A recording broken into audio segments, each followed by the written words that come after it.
I think we show up here with missions. We have tasks, we have lessons, we have things that we have to do while we're here. And for some of us, that's a very short time. And for some, it's a very long time. And some people will have 30 years experience. And some people will have 1 year experience 30 times. Two different approaches. They endlessly keep repeating the same thing over again, and others are growing. It's not the same for anybody. I just talked to somebody just the other day who's got 29 years working at a plant in Indiana. And his real love, he has an apple orchard. He has 290 trees. He knew so much about apples and about all the different kinds of apples and about all the controversy about pesticides and why they have to be used and which ones are safe and which ones aren't and how much water that you have to give them and why you just let nature do it in a certain way and where you plant them and when you harvest them. And he had this whole thing he had discovered about how to keep apples for 6 months by putting them in your refrigerator and keeping them cool, but you've got to keep moisture in there. He said the moisture goes out, and he was so excited about his apples.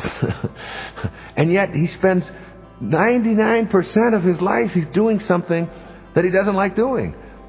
I said, your bliss is your apples, isn't it? And your apple orchard. I love it when I'm out there with that. I just feel like I'm with God at that time. I said, is there any way to make this so you don't have to do this other stuff, so that you don't have to spend your life in this sort of inauthentic way where you're always thinking about how much you dislike what you're doing? Well, I've never thought about really making a living at it and all that. I said, somebody's got to buy apples, and there's applesauce that's got to be made, and there's apple pies that have got to be made, and it's like if you get your bliss, if you know what it is, then it's just a matter of taking some of the risks that go with it, and why not? Why restrict yourself in any way? What I was suggesting to him was give yourself a chance at that.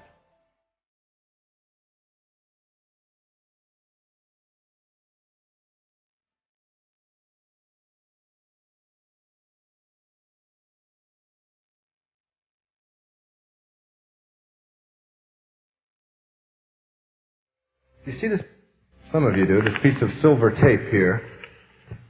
And this analogy is very important to me. And we're to just say to yourself, okay, this is your birth. And this line represents all of your life, the whole of it. Okay? And this is death over here. Right here. Now, I call that, in my writing, your life mile, because I don't have a better term for it. Just your life mile. All right? Now, in that life mile, for some of you, it's going to be short. For others of you, it'll be 100 years or more. For some, it'll be 30. For some, it'll be 70, whatever. No one knows that. Although I guarantee you it'll be a lot longer if you think healthier and adopt some of the things I'm talking about tonight. But in the vast majority of your life, the big hunk, there are a set of rules and guidelines and things that you have to master and memorize and get a hold of that will work for you. I call that big chunk the vast majority of your life until you get right to here, right here, right there. There's 1 inch in this space. 5,279 feet, 11 inches of your life up to here, and here, what I think of as the critical inch, because it symbolizes such a tiny proportion of your life. The big chunk of your life, the rules are like this. Most of you have already memorized them, mastered them, and lived them. They are: do what you're supposed to do, obey the rules, listen to other people, go to school, get good grades, pass your courses, don't give your teachers a hard time, get into college if you can. If you can't, go out and get yourself a job. Go out and get yourself some training. Make money. Bring home a paycheck. Get married. Raise a family. Have children. Do the things that you're supposed to do. Please other people as much as you possibly can. Pay your bills on time. Stay out of trouble. Don't go to jail. Dress nice. Go to parties. Have a few drinks. Do all of the things that will make your life work. I am not putting any of that down. It works. We have the greatest society in the world. I am not here to put it down. I love it. I love being a part of it. I appreciate my freedom. But over here, in the critical inch, let's call that your sense of purpose, your sense of mission as a human being in your life. In the critical inch, the rules are exactly the opposite as they are for the big chunk of your life. Exactly the opposite. You can do all of those things that I've just described, all of those rules, and memorize them and get through them and be good and please other people and all, and you will get through your life with a minimum of trouble and stay out of jail and so on. I guarantee you it is impossible to have a sense of purpose in your life by following those rules. Not possible. You cannot have a sense of purpose by pleasing other people. The rules over here say, save for the future. Think about when you retire. Think about your goals and your objectives. That's wonderful, and it helps, and if you've got kids going to college and all these things, you have to do some of that. But it won't give you a sense of purpose, a sense of meaning, a sense of mission in your life. A sense of mission comes from learning the exact opposite rules that work over here. And part of my mission is to change this inch into the big chunk and make those other rules the insignificant inch of your life. If you try to get a sense of purpose by living your life through your children, you will always be frustrated, even though you'll be a wonderful parent. By definition, you cannot feel fulfilled by someone else's accomplishments. You can only stand back and vicariously watch them. But you can't get an internal glow sense of what you're doing here on this planet. I, without exaggeration, believe nothing is more important to you as a human being than having a daily sense of purpose or mission about your life. Everybody I've ever met, when I get past all of the defenses, wants to feel significant, unique, special, important as a human being. You can't do it by living in the future. The critical inch, you live now, today. You live in this moment. In the big chunk, you live in the past or you live in the future. In the critical inch, you literally allow yourself the freedom to enjoy a moment. Or in the big chunk, you postpone that gratification, that joy. Over here in the big chunk, money, prestige, power, promotions, awards, things like that give you a sense of purpose. Over here, inner, what you feel about yourself. How you evaluate what you are as a human being gives you a sense of purpose. These other things pay your mortgages. These other things give you things to put on your wall. Those are nice. But they don't give you an inner sense of purpose. We all want to leave footprints in one way or another. And transcending the rules over here, getting out of more, better, getting out of panic, getting out of inertia, getting out of striving, getting out of those things is what this is about over here. And it's different. It's really different. Over here, you consult your outer signals, your external signals, all the things outside of yourself. Over here, inner signals. What do you believe? Over here, you get up in the morning and you go to that job, and you know in your heart that you no longer feel fulfilled in it. You know you've mastered it. You know how to do it. You've done it for 20 years or 30 years or 4 months or whatever. The challenge of it is no longer there. The fulfillment that you once felt in it is not there anymore. It is drill. 1, 2, 3, 4. It's drill. Drill is not fulfilling. It just keeps you automatically responding the way you've been doing for the external paycheck which you turn in, and the inner peace that you want isn't there. Well, in the critical inch, you get out of that. You leave that. I know what you think, all of the responsibilities, all of the risks, all of that, but I'm not talking about that right now. I'm talking about how you feel about yourself. We can talk about the results. Most people who take the risks do better than they ever did before in all of the traditional payoffs that they think of as important. They end up making more money even though they're not looking for it.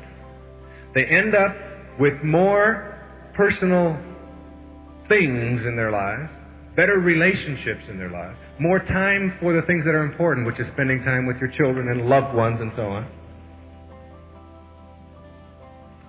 Henry David Thoreau said about success, he said, if one advances confidently in the direction of his own dreams and endeavors to live the life which he has imagined,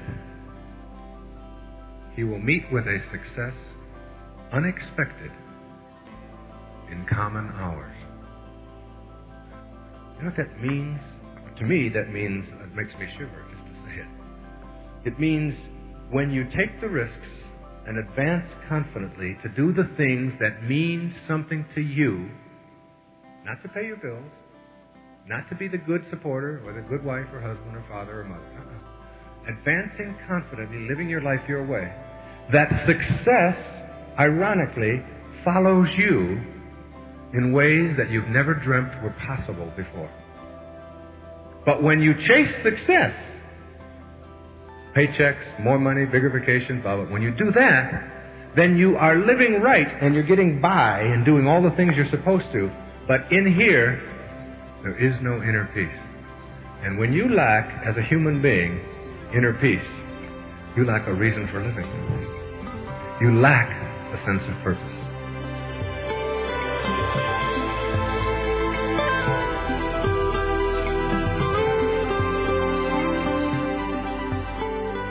I know that since I've been on this planet, it seems to me that what I showed up here for has something to do with teaching self-reliance. I haven't been able to escape it at any time in my life. When I was a little boy living in foster homes and in orphanages, when the new children would come in, they would always come and say, "Where's Wayne?" And I'd go find me someplace, and some little girl would be crying or whatever, and they'd say, "Wayne, why don't you take this little girl and show her?" And I'd take her away, and I'd say, "It's a great place, and you're going to have it's a great time here, and you're going to learn." And there's no parents here. I mean, this is fantastic. There's nobody telling you what to do all the time. And this was 4, 5, 6, 7 years of age. And I've been doing it ever since. When I was in high school, I did it. When I was in the military, I was giving courses on epistemology and self-directedness, just volunteering. I would get 30, 40 guys in the Navy coming to the classes, and we would discuss these kinds of things. I was helping people who were having to deal with the system there. I was writing essays and even novels when I was a teenager, always about these kinds of issues of self-reliance. I've been living this stuff all my life. It's almost as if this is a deeper, more purposeful part of what my life is here for. This is what I showed up here for. And when you get tuned into that, and that becomes your overriding concern, you have like an overriding spiritual kind of objective, this deep desire, and all of the other little petty things that begin to show up in your life are just minor distractions.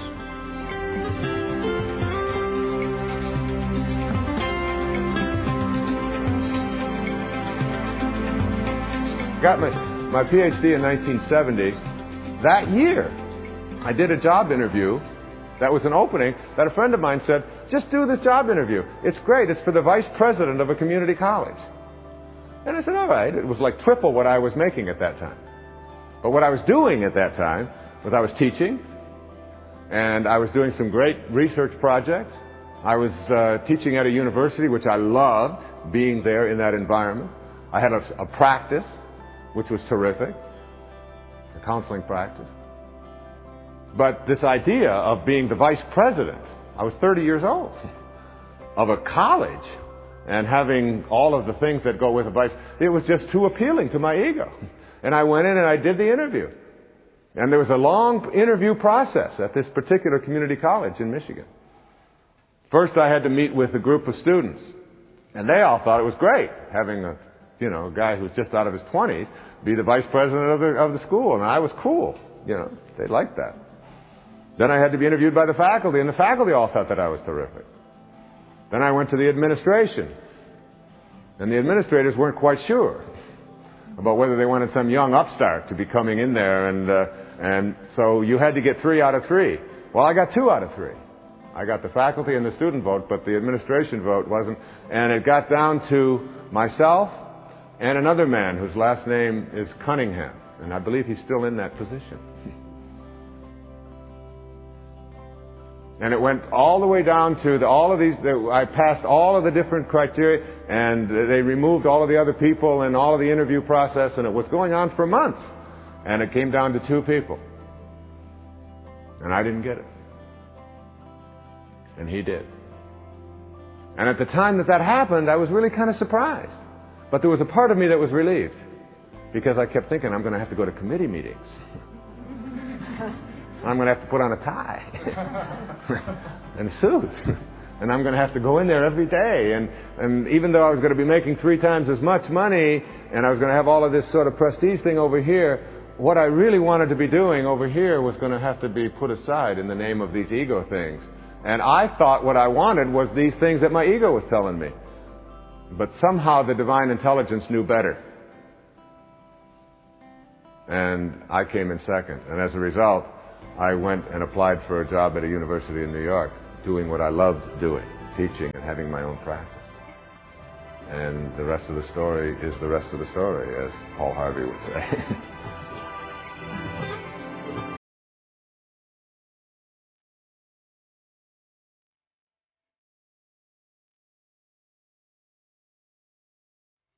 A long time ago, when I wrote a book that I believed in, and I tried everything to get it published, and I finally did, and then I found out that I don't have any advertising budget. I've got $375 from a publisher to spend any way I want to, and that includes all travel expenses to go out and make this book into a bestseller. So I, at that point in my life, as a man in my mid-30s, was willing to do what it took at that time, and it wasn't like I had to struggle. It wasn't like it was some difficult decision that I had to make. This is what I believed in. This is what I loved, what I wanted to do. And I was willing to do it. Willing to go in and tell the dean at a major university where I was about to have tenure that I am resigning? Yes, if that's what it takes.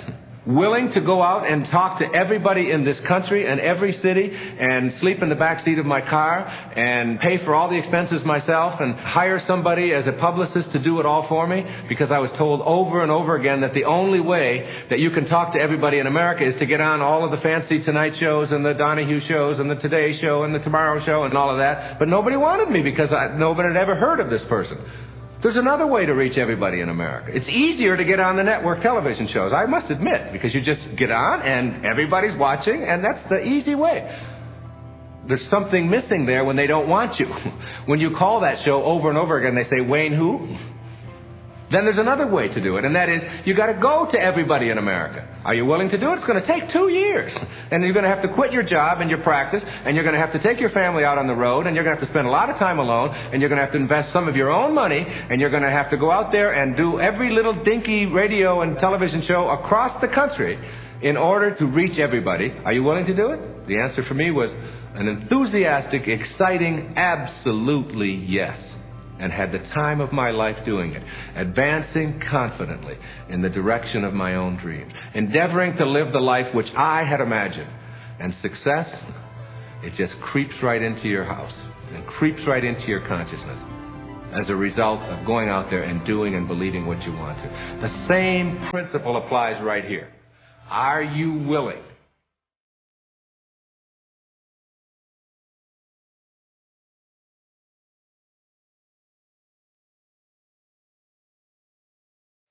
Willingness is perhaps the most important word you can learn on your road to real magic and manifesting miracles for yourself.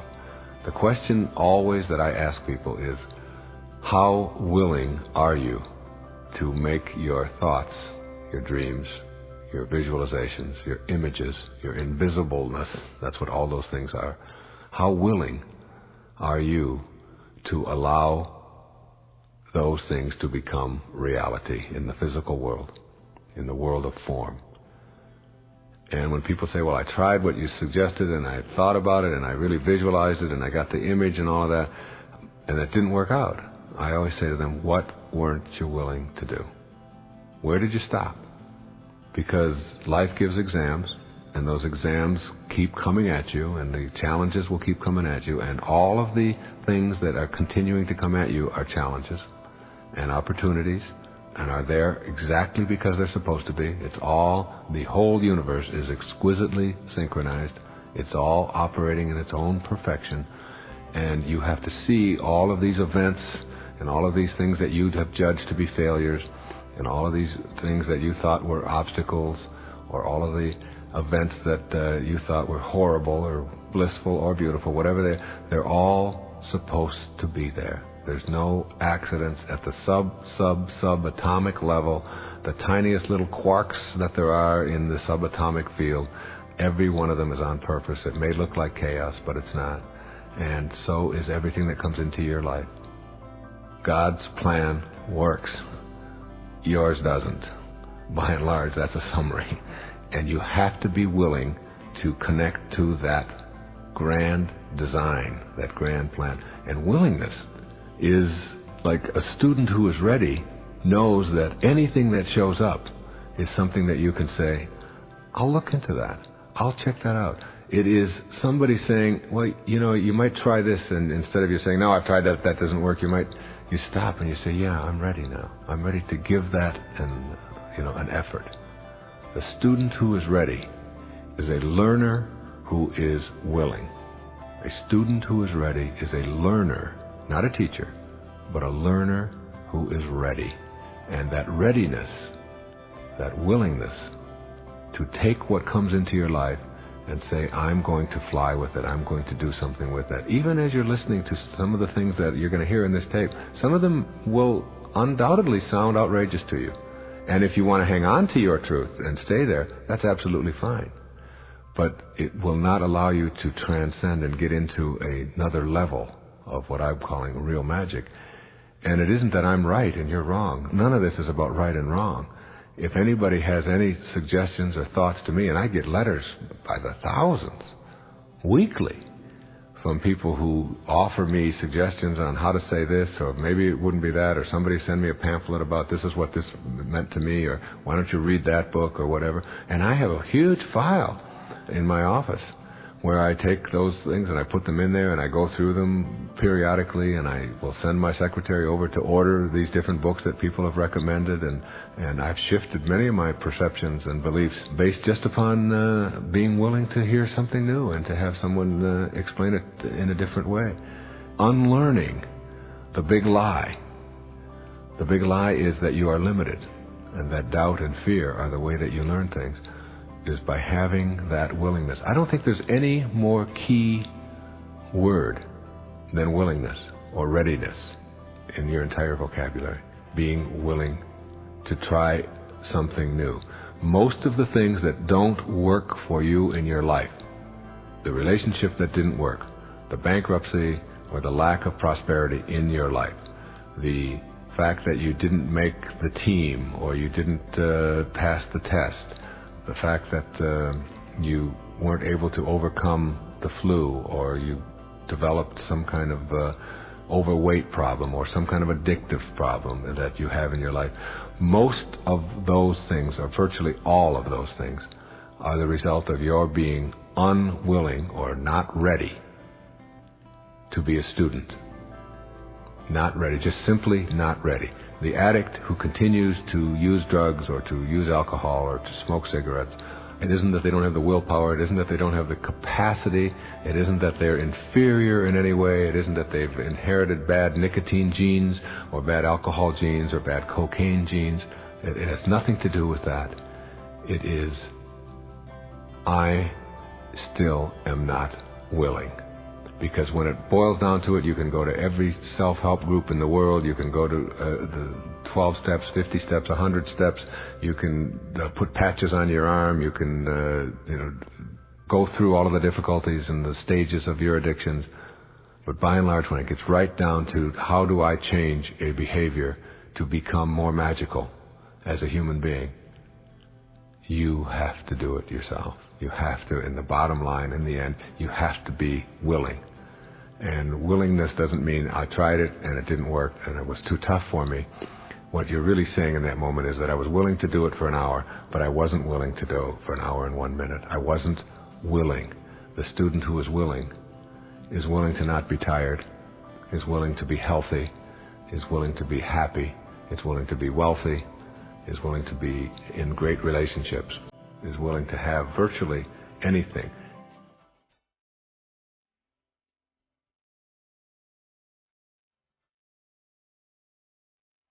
Most of the things that you envision that are going to be terrible, all the disasters that you think are going to befall you as a result of taking that risk and taking that chance, they're all in your head.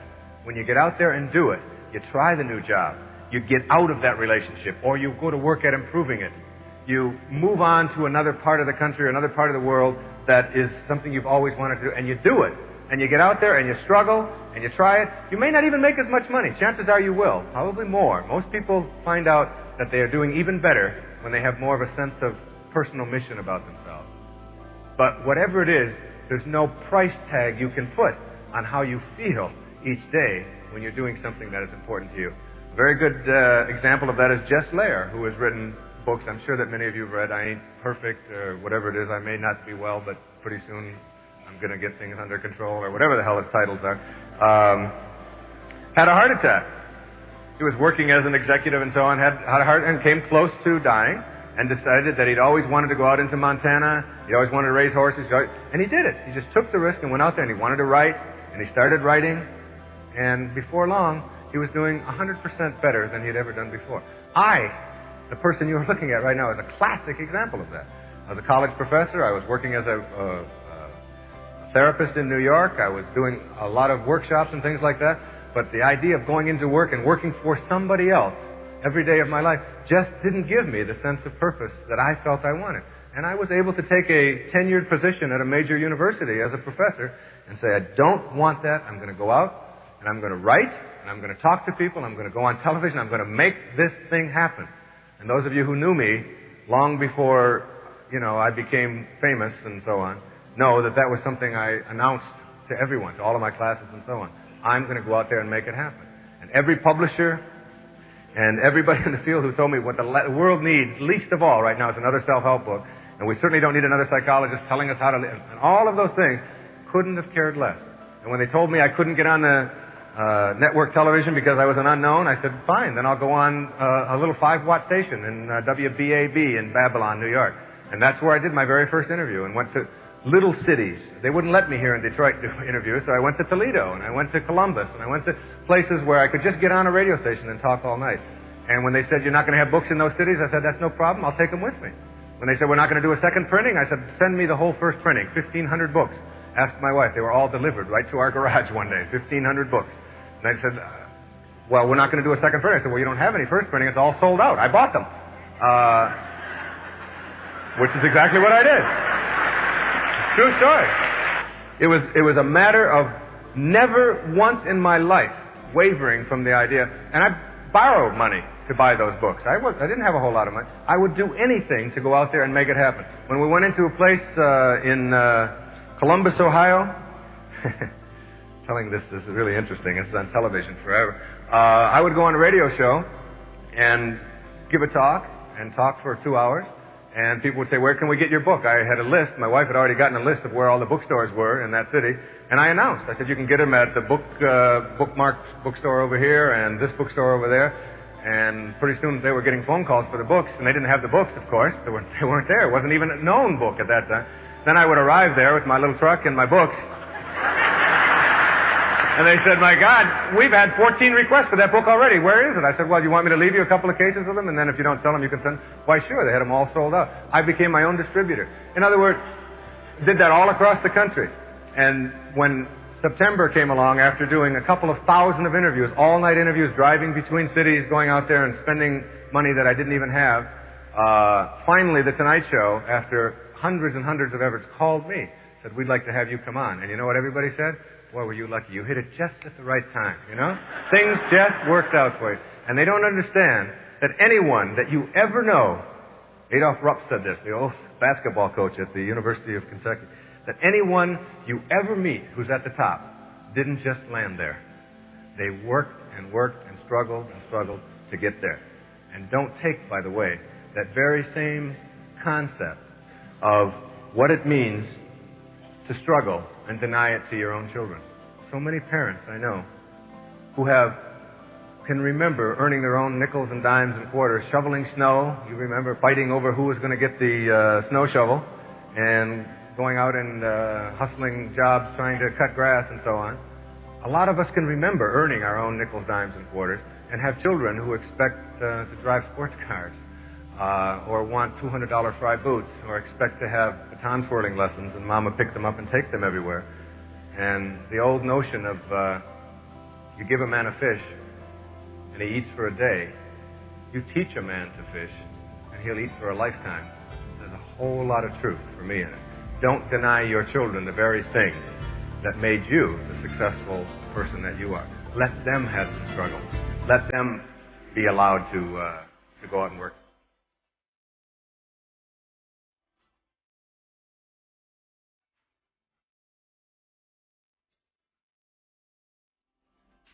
The ability to cultivate your own garden. What a powerful notion that is. Written about so beautifully by Voltaire and Candide. The preoccupation with being in other people's gardens and tilling their soil and looking at what they're creating keeps us off of our purpose, keeps us off of fulfilling our human destiny, what we're here for, what we're about. Enjoying life and helping others to do that. As long as you're focused on what other people are doing, or should or shouldn't be doing, you're allowing their conduct or their behavior or their activities to control your life.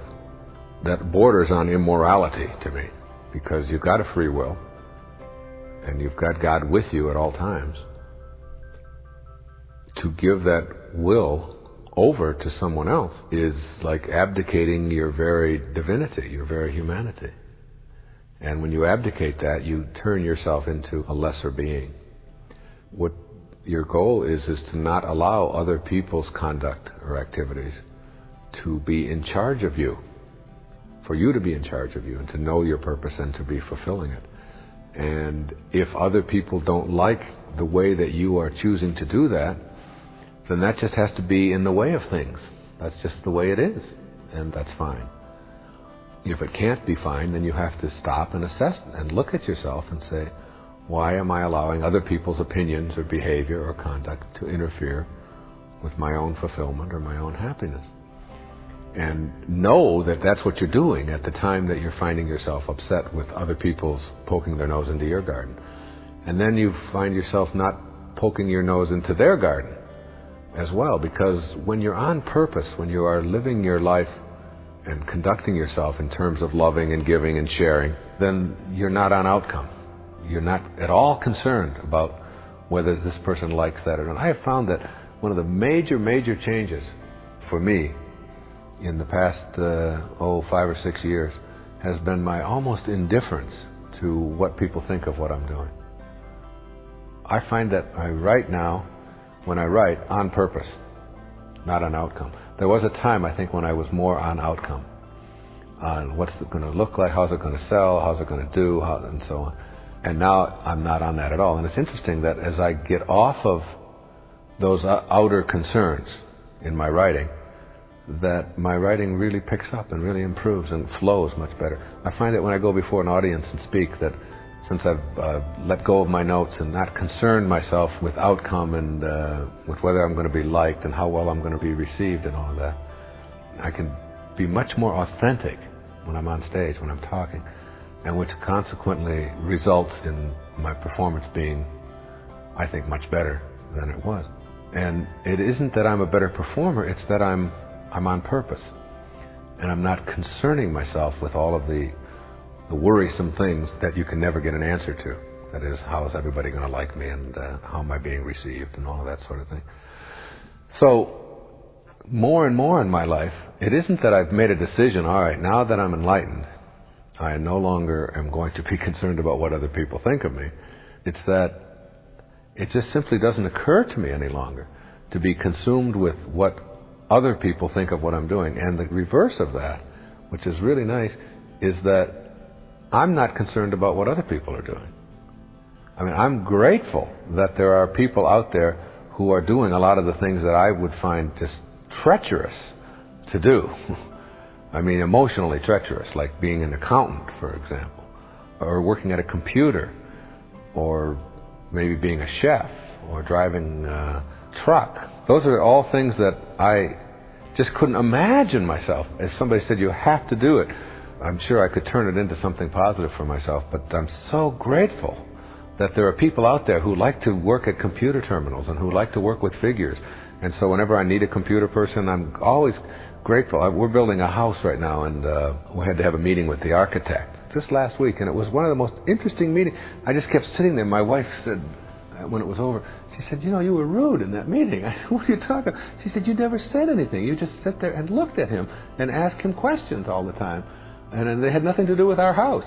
I said, you take care of the house. I know that the house will be just whatever you want it to be. I just know it will be, because you're so good at that. You know? So that doesn't concern me at all. I was really only at the meeting because you asked me to be there. I said, but when I saw this guy who could reverse a swimming pool that was going to be built a certain way, and he could take it and he could turn it upside down and draw it on a piece of paper and then set it in over here, or he could take this room and say, no, aesthetically this isn't going to work, we're going to have this over there, and it all worked, and then he would program it in on his little computer and then push this button and it would all come out exactly. I said, I was just so fascinated that there are human beings that can do that I just wanted to know more. And then I said, could I go back and see that computer, how that works and how you print that out? And he took me on a whole tour of his office. Meantime, I didn't give them any answers to any of the questions they had about the house meeting. When you are cultivating your own garden and not concerned with others, you just look at other people's gardens and you say, wow, this is his whole life. Look at how good he is at this. And he can just shift this around and he can do all of that. And my brain just doesn't work that way. It just doesn't work that way any more than if and I told him that. I said, how would you like it if I gave you a microphone and 5,000 people and told you, go out there and talk to them for 3 hours? He said, I'd collapse. I said, or if I gave you 500 blank sheets of paper and I said, fill them and write a book. He said, I couldn't do it. I said, well, that's just exactly the way I feel about what you're doing. And yet, I honor it. I mean, I celebrate it. To me, this is a genius that someone could do something like that. And that's the way to cultivate your own garden.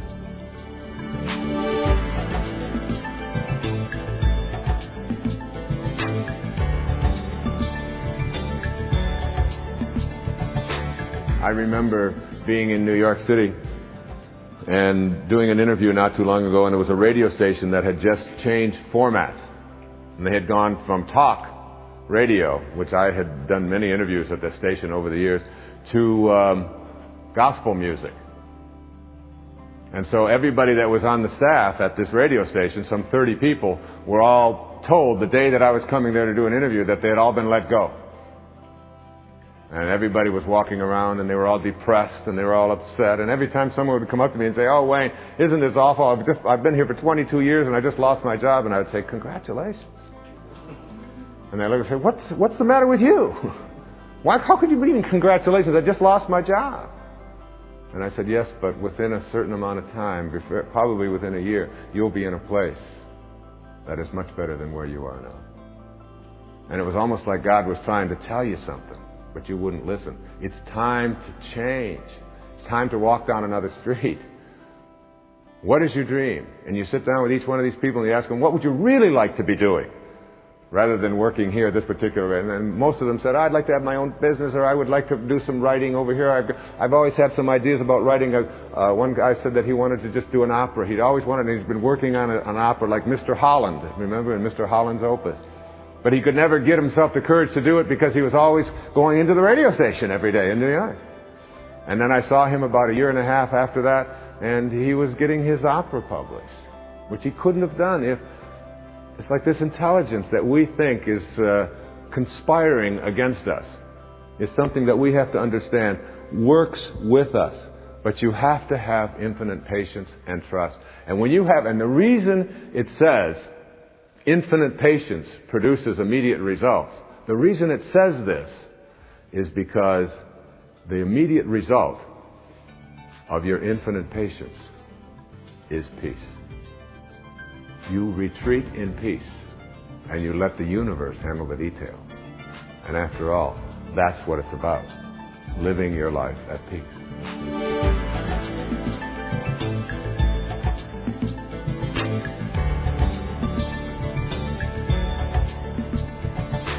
It almost always ends up being a very frustrating experience for people when they demand something. There's two concepts here that are very important.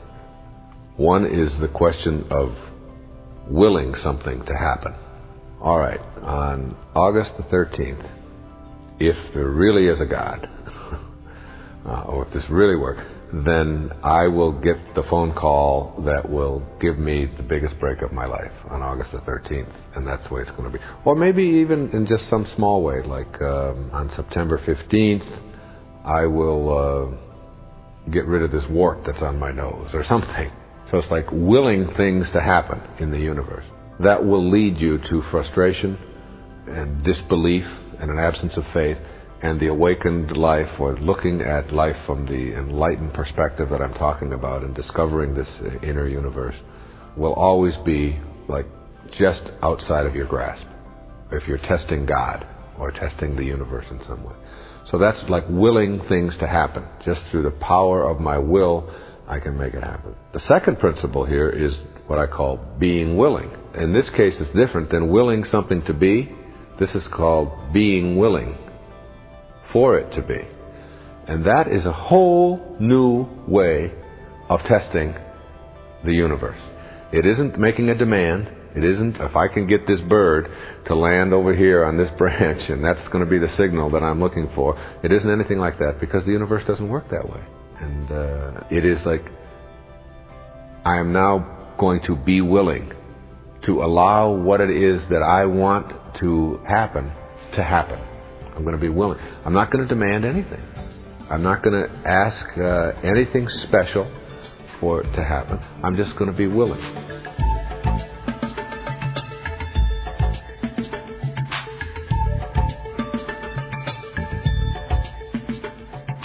People ask over and over again, is it practical to follow your bliss in a world which demands payment of mortgages and electric bills and phone bills and so on? The answer to that, for me, I can only speak from my own experience, is that if you think abundance, abundance will reign into your life. But there's also the whole business about how addicted are you to your way of life, to the belief that you have to have the kind of bills that you have. Thoreau, when he went to Walden, said, simplify, simplify, simplify.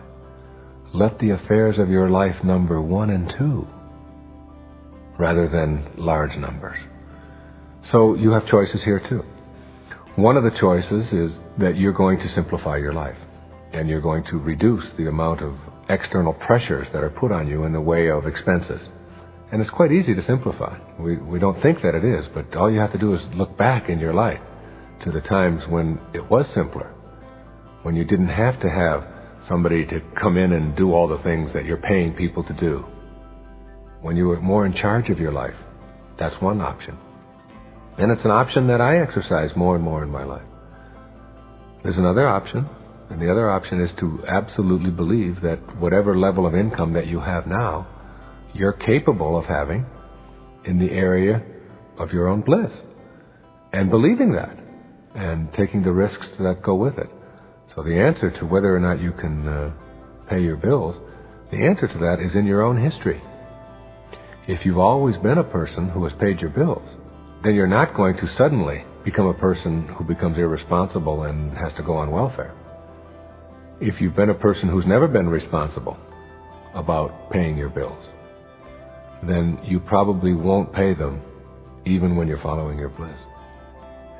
See, a lot of people will look at their whole history of their life, 25, 30, 40, 50 years of living, and see that they've always been responsible, and then have images in their mind of becoming irresponsible if they do something different.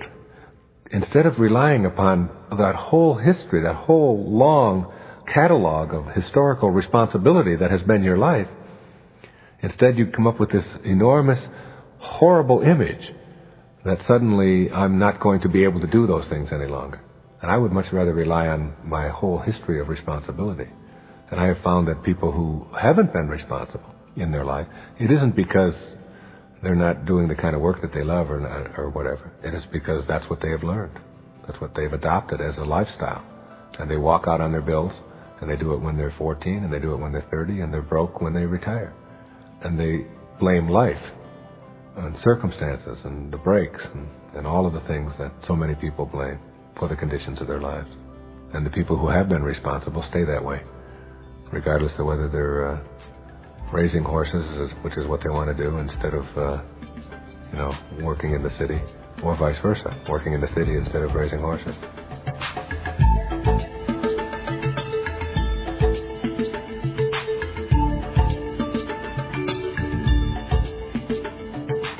For those who have real logical sort of left brain minds, the dilemma is always, if I'm acting out a script, and the script has already been written and there's an intelligence about this and that everything happens for a reason, then I must not have a free will, and therefore I'll just sort of sit back and sit in a cave and allow the world to transpire and allow my life to take place, and I'm really not in charge of it. That's the great dilemma that a lot of people face until they get to the point where they realize that both things are operating at the same time. And you have to live with that duality or that polarity of being in charge and not being in charge, of being doomed to make choices. You learn to live with that paradox. It's the reason for the smirk on the face of the Buddha. When you get used to it and live with it, it becomes almost delicious and exciting to know that you are at the same moment acting out a much grander scheme, and at the very same moment you're making all the choices within it all at the same time. And you can fight with that one forever and not get any place with it. What I suggest is that you know that every step along the way that you're making, along the path, all the obstacles, all the things that you're going through at this moment, that what you do is you start to process them a little bit differently.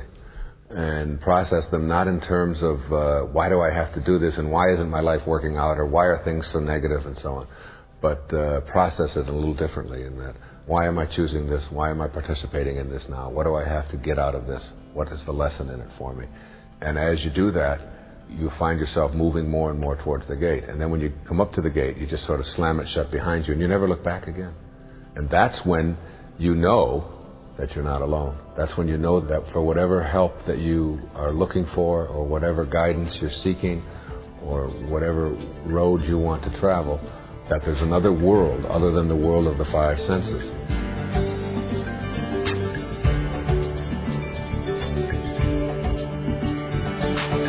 How do you find your bliss? The answer to that is you don't. You have to let your bliss find you. And your bliss can't find you. I mean, it sounds strange, but your bliss cannot find you. It's like your purpose. It cannot find you as long as you're filled up or clogged up with something else. Here's a wonderful story. There was an expert on Buddhism and Far Eastern religions, and he was a professor at a university. And he had written 4 or 5 books on the subject, and he was really considered a true expert. But he had always wanted to meet a particular Zen saint who lived in India. And so he traveled there with all of his books and he wanted to meet this particular Zen saint, a guru. And when he got there, he introduced himself. He had made an appointment, and he introduced himself. And the man had just like a loincloth on, and he was very simple, very peaceful, very old. And the expert began talking to him about all the things that he knew about Zen and Buddhism and so on. And the master stopped him and said, "Would you like a cup of tea?" And he said, "Yes, that would be very nice." And so he took a teacup and he put it in a saucer, and the man continued to talk about all of the things that he knew about. And the master picked up the tea and he began to pour it into the cup. And the man continued talking, and then the cup was full, and the master continued to pour. And the tea poured out of the cup and onto the saucer, and as the man talked, he still kept pouring. And the tea was now going onto the floor and onto the man's pants, and finally he stopped him and he said, "Excuse me, but The cup is full. You're pouring, and it's full. And the Master stopped him and said, you are like the cup. He said, you are so full of everything that you know that you don't have room to let anything else new in. And so many of us are just like that teacup. We're so full of all of the stuff that we have learned and that there's no more room to let anything else in. It's just all pouring out and just going past us and all outside of us. Now, if you can see that metaphor in yourself, you can begin to see that in the eyes of the beginner, there are millions of options. In the eyes of the expert, there are only one or two. So the suggestion to finding your bliss is to always be a beginner on the path. Never become an expert. If you're going to go out and learn tennis and you've never played it before, and someone hands you a racket and they say, now, try a drop shot this way. You are open. You are willing. I'll do that. Now hit a forehand this way. Now, well, try it this way if you move over here. And now try. It's like the beginner has 1,000 options available to them and will try everything. But if you talk to an expert about how to hit a backhand, they only know one way.